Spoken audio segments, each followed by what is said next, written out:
वर्ष में जरूर हो और एक बजट से संबंधित बैठक। लेकिन आपसे इस बजट में सुझाव के लिए एक आग्रह है महोदय, जितने भी सेल्फ फाइनेंस कोर्स जो प्रगति प्रतिवेदन में कुलपति महोदय के द्वारा क्रमांक 2 पर कहा गया था, वर्तमान समय व्यवसायिक और रोजगार परक शिक्षा का समय, तो उसमें जितने भी कोर्सेज हैं, पाठ्यक्रम है, इसके लिए एक डायरेक्टर एकेडमी का पद सृजन जरूर करना चाहिए, क्योंकि उसका जो बजट होता है उसका अपना वो सेल्फ फाइनेंस कोर्स, और ये जो इधर का बजटरी प्रोविजन है जो पारंपरिक पाठ्यक्रम है उसका एक अलग प्रोविजन। तो अगर निदेशक शैक्षणिक का पद सभी विश्वविद्यालयों में सृजित हो जाएगा तो उसके प्रबंधन में भी, आर्थिक प्रबंधन में भी पारदर्शिता आएगी, जो आज की तिथि के लिए बहुत ही जरूरी है। दूसरी बात, जो भी सॉफ्टवेयर बनाए जाते हैं, आपने संभवतः परसों सीनेट की बैठक में मुजफ्फरपुर में या कहीं दूसरे जगह में आपके द्वारा कहा गया, जो हमने देखा, क्योंकि विश्वविद्यालय अपना सॉफ्टवेयर तैयार है और हम लोग बार बार भी कहते हैं ये IS जो है ये कुछ नहीं, ये पैसा कमाने का एक जरिया बन चुका है। तो ये सॉफ्टवेयर आपके द्वारा जब कहा गया है विश्वविद्यालय को, तो सबसे पहले तो छात्र छात्राओं के लिए विश्वविद्यालय है, तो उनके जो सर्टिफिकेट्स हैं,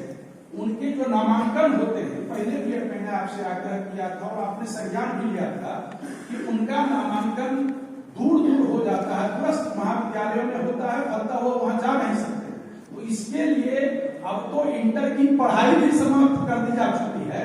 लेकिन आपके स्तर से यह निर्देश जरूर जाए क्योंकि सभी महाविद्यालयों को यूनिक मान करके महाविद्यालय स्तर पर ही नामांकन हो, क्योंकि उससे छात्रों की संख्या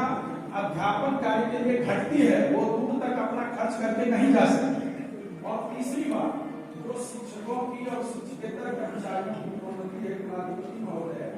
आपके स्तर से सभी विश्वविद्यालयों को यह जाना चाहिए, क्योंकि जो आधिकारिक वेबसाइट है विश्वविद्यालय की,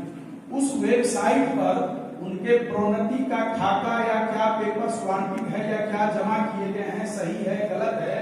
ये आधिकारिक वेबसाइट पर रहना चाहिए, क्योंकि कागजातों के अभाव में वर्षों वर्षों तक प्रोन्नतियां नहीं दी जाती। और ये बहुत ही जरूरी है, क्योंकि अपना जब आधिकारिक वेबसाइट है तो उस पर सारे चीज दिए जाना चाहिए। जैसे अनुकंपा की नियुक्ति है, अब अनुकंपा का जो अर्थ समझा जाता है वो अपने आप में उसका भावार्थ कितना गहरा है, लेकिन उस पर जो नियुक्ति होगी उसके बारे में कहीं किन्हीं का कागजातों की कमी कह करके उनको छोड़ दिया जाता है और किन्हीं को नियुक्त किया जाता है। तो ये सब जब आधिकारिक वेबसाइट पर सारा कुछ रखा जाएगा तो निश्चित रूप से विश्वविद्यालय के कार्यप्रणाली में पारदर्शिता आएगी। और कुलाधिपति महोदय, एक और निश्चित रूप से एक प्रावधान हो, क्योंकि विश्वविद्यालयों में ये मामला आता है,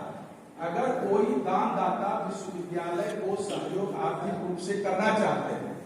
इसके लिए एक अलग से बायलॉज बनाया बने हुए हैं बायलॉज पहले से, लेकिन वो सुस्पष्ट नहीं है,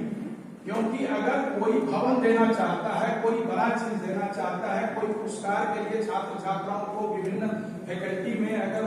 आर्थिक सहयोग देना चाहते हैं प्रोत्साहन के लिए, तो इसके लिए अगर समान रूप से सभी विश्वविद्यालय में जाएगा कोई निवेश, तो विश्वविद्यालयों की आर्थिक स्थिति और मजबूत होगी। और निश्चित रूप से आज भी दानदाता का प्रोविजन बना हुआ, लेकिन उसमें स्पष्टता जरूरी है। बस इन्हीं बातों के साथ पूरे सीनेट सभा की ओर से आपके प्रति आभार व्यक्त करते हैं, क्योंकि 24वें सीनेट सभा में आपकी भौतिक उपस्थिति ही हम सबों को रोमांचित कर रही है। बहुत बहुत आभार।